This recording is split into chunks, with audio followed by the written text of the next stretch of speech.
Today we're talking about section 11.3. We're going to break it into two parts. So today we'll work up until the homework assignment of 11.3.1. So we're talking about geometric sequences and series today.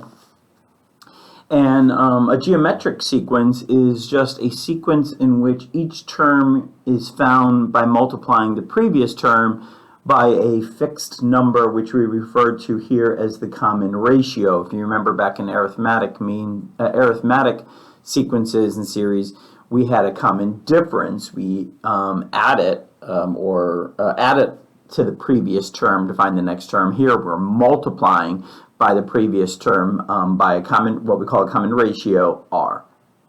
Okay, so you're probably, if you think back, this is going to be very similar to exponential growth and or decay that we saw back in our exponent and logarithm chapters. The difference here is that an exponential function is a continuous function, but here we're dealing more with discrete situations, and you'll see this in this first example. Suppose parents agree to pay you 1 cent for this week's allowance, call it this week 1, and then they double your allowance each week. So you'll get 2 cents for your allowance for the second week, 4 cents for the third week, 8 cents for the fourth week, and so on. So in other words, this situation is not a continuous function because, for example, I couldn't have as an input 1 1/2 weeks. We would have to solely put in natural numbers here. It also wouldn't make sense. The domain here wouldn't make sense to have any negative inputs. You can't have negative 2 weeks. It just doesn't make sense in the context of the problem. All right, so we want to know how much you would get on your 20th week for your allowance. So if we think of this as an exponential, I mean, we could certainly make a little table and say, okay, the first week is 1 cent, the second week is 2 cents, the third week is 4 cents, fourth week is 8 cents, and so on, and sort of help develop a pattern. But we could probably write this as a function as well. We can think about, well, what's the initial amount? So the initial amount is 1 cent, and then what's happening is that we're doubling that every week, so we put 2 here, right? And then what would the exponent have to be for this to work? Where let's use, I is the number of weeks. So if I is 1 at the end of the first week, what do we want this to be? We want the value to be 1 cent. So putting a 1 in for I, we want it to be 1 cent, 2 to be 2 cents, and so on. So what does this exponent have to be? What form does it have to be in so that when we put a 1 in, we get 1 cent? And so I think if you think a little bit, that's I minus 1. So that way when I put a 1 value in for the first week, this becomes a 0, and so essentially we're not doubling it the first week. But the second week, 2 times 2 minus 1 is 1, and so then we are doubling it the second week, and so on. And so this looks a lot like our exponential functions that we were doing with this stuff, in that this is the initial value, this is the doubling factor. And so what would we have after? So if I was equal to the 20th week, what would we have? Well, we just simply put that in 0.01 times 2 to the 19th. We do a little, probably use our calculators in this case. And so that's approximately $5,242.88. Seems like a pretty good deal. Probably your parents wouldn't think so, but it takes a while. The first couple of weeks you aren't getting anything, but overall, on the 20th week, you're making out like a bandit. So, okay. So now let's think about the formula. So recursive formula, that's pretty simple. So the recursive formula, remember, you're using the previous term. So a sub n minus 1 would be the previous term. And then what are we going to do to that? We're going to multiply that by simply our common ratio, r. Okay, so that one's pretty easy. That's the recursive formula. Now let's think about the explicit formula. So if I want to find some future value, some value of n, we're going to first start with the very first value, a sub 1. And so what would we have to do? Well, we have to multiply that by r, but many times, right? How many r's are we going to multiply to get? So starting with the first term. So starting with the first term, to get to the second, we multiply by 1. To get to the third, we multiply by r twice. To get to the fourth term, we multiply by r 3 times. So you can think, what would the formula here be? We're going to multiply, in order to get to the nth term, starting with the first term, we want to multiply by r n minus 1 times. All right, and so this formula works well when you know the very first term. But there's an alternative formula that I use a lot, and we're going to find useful in these later problems down here. What if we don't know the first term? We know some other previous term. Let's call it a sub m. Well, how many jumps are we going to have to go between m and n? Just like here, how many jumps or how many r's did we have to multiply by to get from 1 to n? It was n minus 1. So here, how many times are we going to have to multiply by r to get from the mth term to the nth term? And so that's just going to be n minus m. So this formula, sort of an alternative formula, it's not one that our book really gives us, but I find it helpful when you don't know the first term, but you know some other previous term. So this term has to, of course, come before this term. This is the later term. Okay, so let's look at example 2. We want to find a sub 7 and then a sub n. Now they say a sub n, they don't mean a sub n as in find the actual value of a sub n, because you won't be able to do that. I think what they mean there is find a formula for a sub n.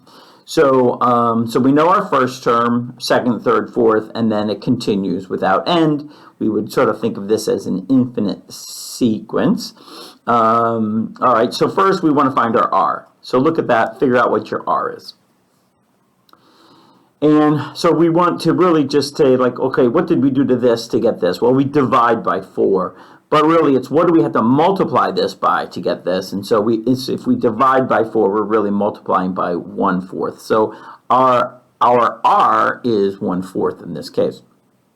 Okay, so what do we find? How do we find the formula for a sub n? So we could think of it as this. We know the very first term, so we might as well use this form of the equation. So a sub n is equal to the first term, a sub 1 times r, and that'll be to the n minus 1. Okay, so that's the sort of general formula. Let's go ahead and plug in what we know. So a sub n in general is going to be 6400 times 1/4 raised to the n minus 1. So this is sort of the general formula for finding any a sub n that we would like, for any n value after the first.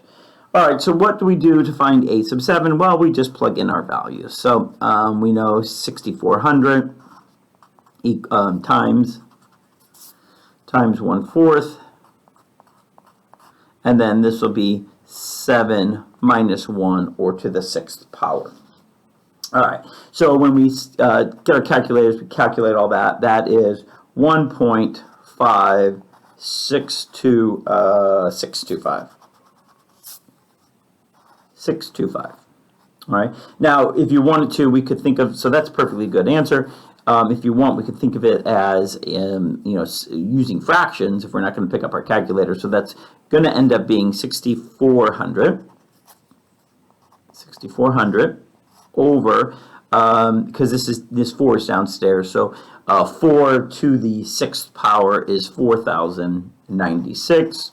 And so if we wanted to leave it as a simplified reduced fraction, we could reduce that. That becomes 400 over 256, which also reduces to 25 over 16. So, as a decimal or as a reduced fraction, either one of those would be acceptable for a sub 7.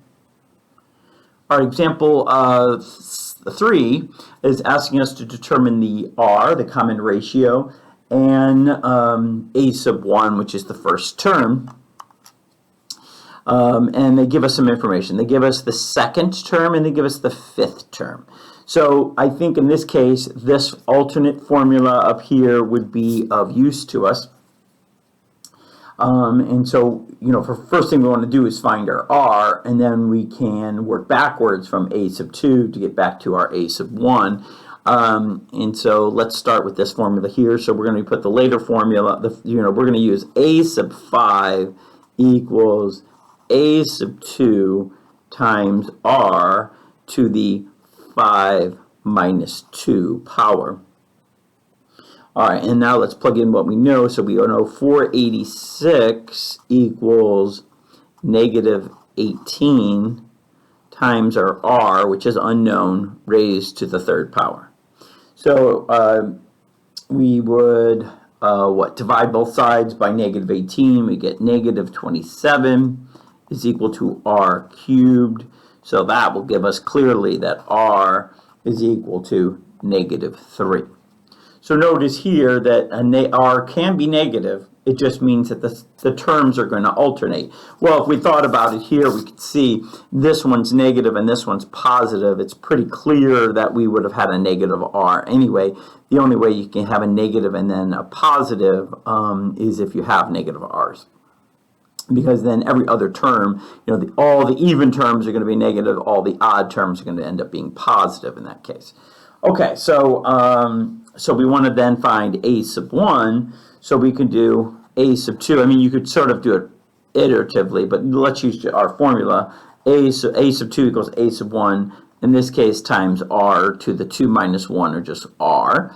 And so a sub 2 is negative 18. We're looking for a sub 1, and R is negative 3.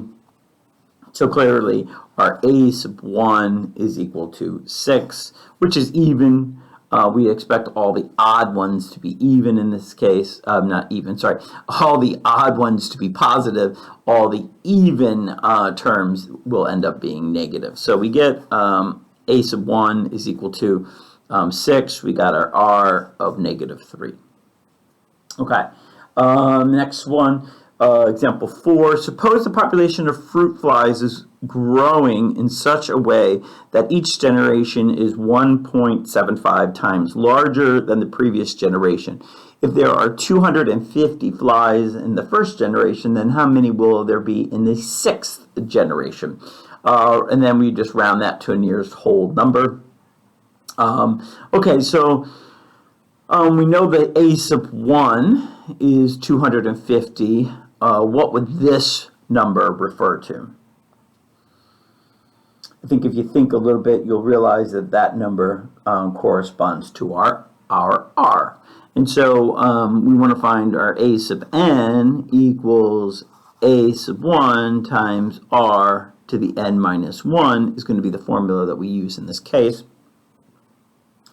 And so then we're looking for a sub n, and we know the initial value is 250 times our R, which is 1.75, raised to the n minus 1. In this case, I guess we could be a little bit more specific. We just don't want a sub n in general. We want a sub 6. So now this would really be 6 minus 1, or to the 5th power. Okay, so we can calculate all that, and we get something like 4,103 flies. Notice too that this function is a lot like the exponential function that we saw in previous chapters. So like f of x equals 250 times 1.5, well, in this case 1.75 raised to the, say, x minus 1, looks a lot like a continuous exponential function. Remember that here we're not really dealing with continuous functions, but with integers, right? Where our only values for n can be nice integers, or more specifically in this case, whole numbers or natural numbers. Okay. So let's continue on to geometric series. And what we're going to do here first is sort of just develop these formulas by looking at an example. You won't be asked to ever do this, so don't be worried about it. Just kind of follow along. You're ultimately going to have to use these formulas, memorize them, and be able to use them on any kind of assessment, and also on homework, of course. All right, so we're talking about geometric series now. So remember, a series is like a sequence, only we have plus signs between each of the terms. And so a geometric series is really just going to be a sum of all of the terms that you would have in a sequence. So it ultimately is going to be equal to a value or a sum, so equal to some kind of number. So it is the geometric series is the sum of the terms of a geometric sequence. It's really that simple. All right, so suppose you, as the example we want to work through here, suppose you want to research your family tree back 5 generations. How many persons would you need to research? All right, so going back 1 generation is your parents. There's 2 of them. And then those 2 parents each have 2 parents, so there's 4 grandparents, and so on, 8 great-grandparents. There's 16 great-great-grandparents, 32 great-great-great-grandparents. Okay, so this, we're going back 5 generations, so we can think of this term as our a sub n, or in this case, a sub 5. We could very easily add those up. We get 62. So you would have to research 62 individuals if you wanted to know what's going on with your family back 5 generations. Okay, so let's do a little manipulating with this. First of all, what is our R in this case? I think you can probably pretty easily see that R is going to be equal to 2 because there's a doubling, right, of going back every generation. All right, so if I write those out, the sum of those 5 generations out, it's 2 plus 4 plus 8 plus 16 plus 32. Now, what if I took and I multiplied s sub 5 by r, which remember is 2, and then it would be 4 multiplied this by 2 would be 4, then it would be 8. But what I've done is I shifted those values over because we're going to subtract them. And so if I subtract them, it'd be nice to line the like terms up so that those would go away. So when I subtract them, s sub 5 minus r times s sub 5, I get 2 minus 64. All right, so if we want to think of that in terms of, instead of the actual values in this example, what are these things? Well, this is a sub 1, and then this is a sub n times r.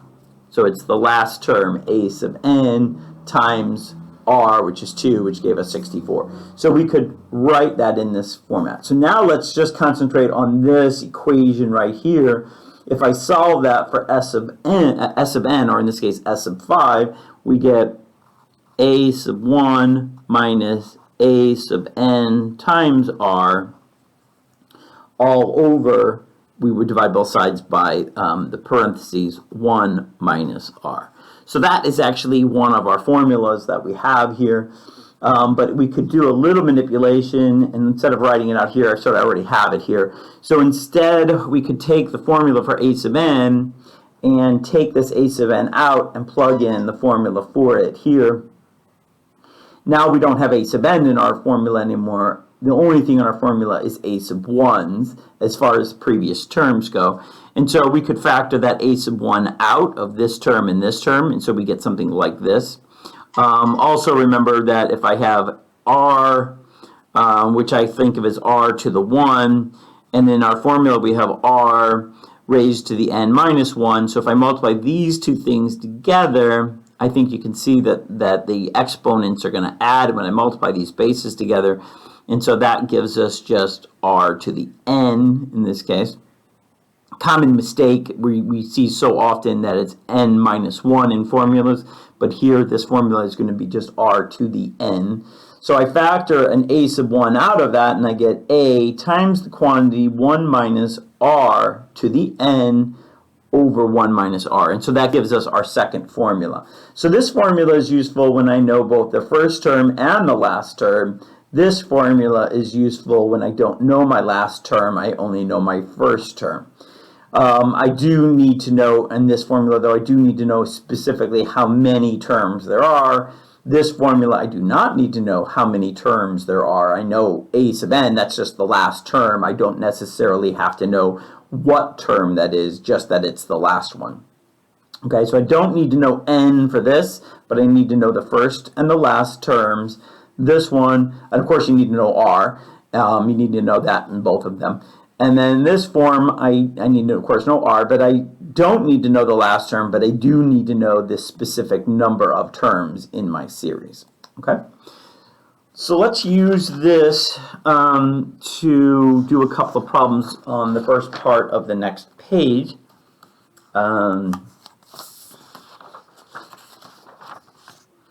Okay, so this is on page 2 then. So revisit our allowance example that we did, and then let's figure out, we figured out how much we made in allowance on the 20th week, but now let's look at how much we made in allowance over the first 20 weeks in total. So the sum of all those. So we do know the last amount. We calculated that in the first example. That was $5,242.88, I think it was. So we do know the first term. So we know a sub 1, that was a penny.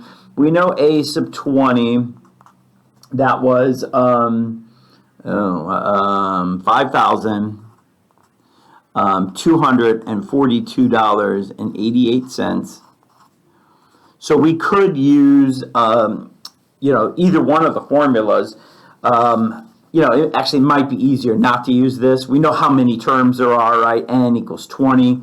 So, probably the second formula would work just as well, but try doing that. Pause the video, try to figure out that value. Use whichever formula you think is best, and then I'll reveal it after you start the video back up.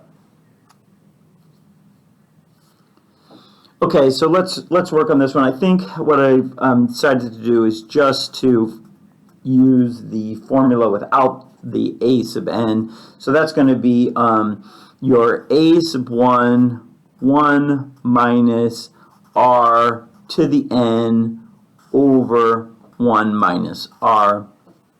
And so let's use that formula, plugging in what we know. So that's going to be 0.01 for the first amount, and then 1 minus 2 raised to the 20, and then over 1 minus r, which is 2. And then that gives us a grand total. If we put the, and this is going to be something that you would just do in your calculator, so that's going to give us a grand total of $10,485.75. Pretty sure that was rounded, that value, to the nearest penny. Okay, all right. So you could have used the other formula because we do know technically the last term. I think probably in this case, since we know the total number of terms, probably easier just to use that formula. All right, try number 6. We want you to evaluate, so tell me what this sum is. Pause the video and then I'll reveal. All right, so I think we can tell from this that our R value is what? It's clearly 5. We can tell that from the formula here. And then what is the first term? Well, we just put our first index of summation value of 1 into this, and we get 4 times 5, or 20. And then we need to just know how many terms there are. We could find the last term by putting 8 in, that's fine. Or again, we just need to know the first term and the number of terms, and we can use this formula like we did in the previous example. So how many terms are there? This starts at 1, goes to 8. This is clearly just 8 terms. if you remember the formula, it would be 8 minus 1 plus 1, or in this case, just 8 terms. All right, so the S sub n, or if you want to say S sub 8, you can do that too. This is going to be the initial term, 20, 1 minus r raised to the, well, let's go ahead and put our value in instead of rewriting the formula. Okay, so that's going to be 5 raised to the 8th power, because there are 8 terms, divided by 1 minus 5. And so that gives us a grand total of 1,953,120. Okay. All right. So let's try the next one. Write the following series in sigma notation. So go ahead and try coming up with the sigma notation for this. Remember, that is this thing, right? So, you know, I equals 1, and then figure out what the number goes on top, figure out what the formula is here. Pause the video, try it, and then I will reveal.